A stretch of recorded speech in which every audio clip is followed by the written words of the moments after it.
So, I mean, firstly, Angus, how's your recovery progressing? How close are you to being back involved? Yeah, no, it's going better than expected. I think. I'm back training this week, which is so nice to be back around the boys and stuff. So no, obviously, whether this weekend's too soon in the manager's eyes and stuff like that. So, all I can do is keep fit, stay fit, and hopefully be back as soon as possible. If you sort of had the moment that tested the shoulder out, whether you sort of fallen awkwardly or had a big bang on it, or Yeah, obviously we've done a lot in the rehab process of falling on it, and you can't quite emulate falling on it in a game and a striker falling on top of you sort of thing. So that's not been tested yet, but whether that's now or 10 weeks down the line, back into the season, only time will tell, and if that sort of situation arises. I mean, you've had sort of spells out the game before for a whole variety of reasons we won't dwell on. But how do you handle not playing? What's the sort of method you try and come to terms with it all? Take the dogs out and just get as much time with them and a bit of peace and quiet. Really, me and partner just it's a bit of downtime when you get home. Just try and have a laugh and obviously when you're in here, just stay around the lads as much as possible because they do lift you as much as it's hard seeing them out training. They do lift you. What sort of impact can you have as a captain as a time like this when you're not quite so directly involved? I think you can have more of an impact than you may think. At first, obviously, let the boys get on with it. Don't need me just hobbling about the place or moping about. But I'm not one of them that will just mope about. So still have a laugh with the boys, still have a bit of banter, still come to the games and stuff, and give my input where I think is needed. Speaking of banter, what did you make of the viral Jonah TikTok video sensation? It was brilliant. We are lining up another one, so stay tuned. How did it happen? I suppose is one thing to ask. That one was obviously very organic. I was actually putting my boots on and I was like, who is singing out there? And then obviously come out and Jonah's there and you can't help but get your video out and start filming him. So, that's how that one come about.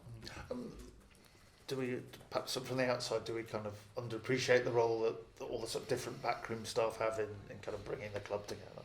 Yeah, no, definitely. Everyone plays their own different part and you see some more than you see others. But the kit men, you deal with them daily basis, all day, every day. And they've got a great relationship with the boys and stuff. And I think you can tell just by that video. And that's just a small snippet of what we deal with daily with Jonah. It's I got a terrible memory for his name, but the one at Stoke they made. I mean, with Lou Mackay, they made a whole film about it, a whole documentary. Did they? I've not seen that one. I can't remember what it's called, which doesn't really help this segment go on at all. But yeah.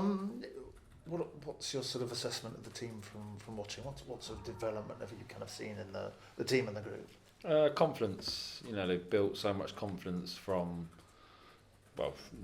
Harrogate onwards. I don't think they've ever sort of looked back. We've had a few blips. Stevenage away just springs to mind. Obviously FA Cup defeat. Some would say it's a cup game, but I don't think we ever went into it thinking we're concentrating on the league beforehand. It was the FA Cup's a big deal and a big deal to the club. But what I can see building on confidence is massive when it's such a long season. You look at going away to Bradford and it almost probably felt like a win, getting that last minute equaliser. I know Jeffy nearly missed, but it was almost the way it happened, and to grind that result and to go away from home, to travel on a day, to come back, get back at 4 or 5 in the morning and stuff, and then put another performance in like they did on Saturday against Mansfield was massive. And I think you just got to take every bit of confidence you can from them sort of games. And when you're sort of watching a game, how much are you I guess kind of watching the ball a bit like we do, and how much is the sort of analytical brain whirring over and saying he's in a good position, you need to pass to him, that sort of thing?